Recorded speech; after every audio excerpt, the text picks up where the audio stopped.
ದೇಶವನ್ನು ಪೋಲಿಯೋ ಮುಕ್ತವಾಗಿಸುವ ಉದ್ದೇಶದಿಂದ ಹಮ್ಮಿಕೊಳ್ಳಲಾದ ರಾಷ್ಟ್ರೀಯ ಪಲ್ಸ್ ಪೋಲಿಯೋ ಅಭಿಯಾನಕ್ಕೆ ವಿಜಯಪುರ ಜಿಲ್ಲೆಯ ಬಸವನ ಬಾಗೇವಾಡಿ ಪಟ್ಟಣದಲ್ಲಿ ಅದ್ಧೂರಿ ಚಾಲನೆ ನೀಡಲಾಯಿತು. ಪಟ್ಟಣದ ಐತಿಹಾಸಿಕ ಬಸವೇಶ್ವರ ದೇವಸ್ಥಾನದ ಮುಂಭಾಗದಲ್ಲಿ ಜಿಲ್ಲಾ ಆಡಳಿತ, ಜಿಲ್ಲಾ ಪಂಚಾಯತ್, ಜಿಲ್ಲಾ ಆರೋಗ್ಯ ಮತ್ತು ಕುಟುಂಬ ಕಲ್ಯಾಣ ಇಲಾಖೆ ಹಾಗೂ ತಾಲೂಕು ಆರೋಗ್ಯ ಇಲಾಖೆ ಮತ್ತು ತಾಲೂಕು ಆಸ್ಪತ್ರೆಗಳ ಸಂಯುಕ್ತ ಆಶ್ರಯದಲ್ಲಿ ಈ ಕಾರ್ಯಕ್ರಮವನ್ನು ಆಯೋಜಿಸಲಾಗಿತ್ತು. ಅಭಿಯಾನಕ್ಕೆ ಚಾಲನೆ.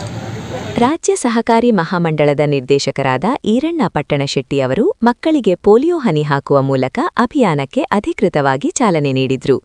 ಈ ಸಂದರ್ಭದಲ್ಲಿ ಮಾತನಾಡಿದ ಅವರು, ಪೋಲಿಯೋ ಮುಕ್ತ ಸಮಾಜ ನಿರ್ಮಾಣಕ್ಕಾಗಿ ಪೋಷಕರು ತಮ್ಮ 5 ವರ್ಷದೊಳಗಿನ ಎಲ್ಲ ಮಕ್ಕಳಿಗೆ ತಪ್ಪದೇ ಲಸಿಕೆ ಹಾಕಿಸಬೇಕು ಎಂದು ಕರೆ ನೀಡಿದ್ರು. ಉಪಸ್ಥಿತರಿದ್ದ ಗಣ್ಯರು. ಕಾರ್ಯಕ್ರಮದಲ್ಲಿ ಪ್ರಮುಖರಾದ ಸುರೇಶ್ ಹಾರಿವಾಳ, ಶಂಕರಗೌಡ ಬಿರಾದಾರ ಸೇರಿದಂತೆ ವೈದ್ಯಕೀಯ ಮತ್ತು ಆಡಳಿತ ಮಂಡಳಿಯ ಅಧಿಕಾರಿಗಳು ಭಾಗವಹಿಸಿದ್ರು. ಆರೋಗ್ಯ ಇಲಾಖೆಯ ಅಧಿಕಾರಿಗಳಾದ ಡಾ. ಕವಿತಾ ದೋಡಮನಿ, ಡಾ. ಸಾಬೀರ್ ಪಟೇಲ್, ಆರ್ಎಂ ಚಿಂಚೋಳಿ, ಎಸ್ಎಸ್ ಮೇಟಿ, ಮಹೇಶ್ ಹಿರೇಮಠ್ ಮುಂತಾದವರು ಉಪಸ್ಥಿತರಿದ್ದು ಅಭಿಯಾನದ ಯಶಸ್ಸಿಗೆ ಸಹಕರಿಸಿದ್ರು. ತಾಲೂಕಿನಾದ್ಯಂತ ಸಿದ್ಧಪಡಿಸಲಾದ ಲಸಿಕಾ ಕೇಂದ್ರಗಳಲ್ಲಿ ಪೋಷಕರು ಸಡಗರದಿಂದ ಬಂದು ತಮ್ಮ ಮಕ್ಕಳಿಗೆ ಲಸಿಕೆ ಹಾಕಿಸುತ್ತಿದ್ದ ದೃಶ್ಯ ಕಂಡುಬಂದಿತ್ತು.